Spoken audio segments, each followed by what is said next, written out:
যখন লাগাই দেবে তুমি এটা নিবে, নেওয়ার পরে তুমি আগে কী করো, সুইচে অন করে দেবে, তুমি এটা লাগাও।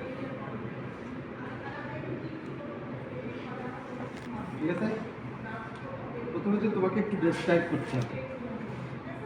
তোমাদের এই অ্যাবডোমেনের জন্য দুটো এক্সরে যথেষ্ট, আর একটা সিটি।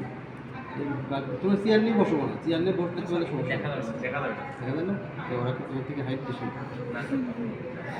দেখো, আর একটা জিনিস মনে রেখো, খুব গুরুত্বপূর্ণ জিনিস, সেটা হচ্ছে এক্সরে ডেসক্রাইব করার আগে অথবা রেডিওলজি পরীক্ষার সময় অবশ্যই তোমার সাথে একটা পেন্সিল কলম রাখা উচিত। ঠিক আছে, এটা স্যার ওইখানে গিয়ে আবার কলম নিয়ে যাবে, এটা ইমপ্রেশন খারাপ। এখন তুমি দেখো এই যে জিনিসটা এইভাবে নামগুলো দেওয়া আছে না,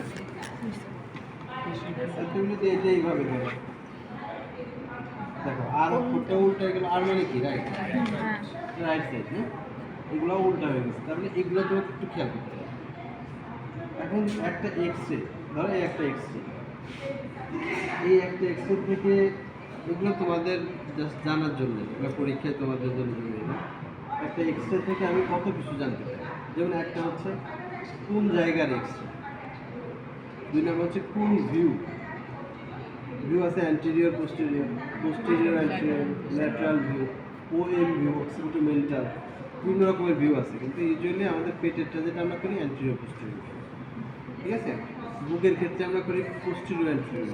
পোস্টেরিয়র অ্যান্টেরিয়র মানে পিছন থেকে রে আসবে, সামনে ফিল্ম থাকবে, আর অ্যান্টেরিয়র পোস্টেরিয়র মানে সামনে থেকে রে যাবে, পিছনে ফিল্ম থাকবে। তাহলে এটাই দেখো, একটা এক্সরে থেকে আমরা প্রথম হচ্ছে কোন জায়গার এক্সরে এটা জানতে পারি, দুই নম্বর হচ্ছে কোন ভিউ সেটা জানতে পারি। এরপরে দেখো এখানে আইডি নাম্বার আছে, এরপরে একটা নাম আছে, এরপরে মেল, তারপরে বয়স লেখা আছে। ঠিক আছে, এরপরে থাকে হলো তোমার ডেটটা আছে, এরপরে আরেকটা থাকে হলো কোন জায়গায় পড়ছে, এখানে দেখো নিচে লেখা আছে ডিএমসিএস লেখা আছে। অর্থাৎ পরবর্তীতে যদি তুমি কোনো কারণে তোমার এইটা দরকার হয়, ঠিক আছে, তাহলে তুমি এই আইডি নাম্বারে গেলে তুমি এটা পেয়ে যাবে। আবার এই যে নাম লাগে, বয়স লাগে, কোন জায়গায় করছো, এই ডকুমেন্টগুলো কখন লাগে। ধরো যে এখানে তোমার একটা এক্সরেতে তুমি দেখবে যে হাড্ডি ভাঙা আছে, মারামারি রোগী, এখন এই ইনফরমেশনগুলো তোমার লাগবে, আইডি কত, নাম, বয়স, কোথায় করছে, কত তারিখ, কারণ এই ডেটেই দেখলে আর একজন করছে, তারও এই এই জায়গাতেই ভালো। এটা একটা সমস্যা, সে দুজনকে আলাদা করার জন্য দরকার নামটা। একটা হচ্ছে এই যে জিনিসগুলো রয়ে গেছে, এই ইনফরমেশনগুলো লাগবে তোমার যখন তুমি কোনো একটা রিপোর্টের সাথে মারামারি রোগী সার্টিফিকেট দিচ্ছ, তখন তুমি এক্সরে রিপোর্টের সাথে এই ইনফরমেশনগুলো দিয়ে দিচ্ছ, তাহলে এটা আরও অথেন্টিক হবে যে না এটা এক সব ডকুমেন্ট হবে।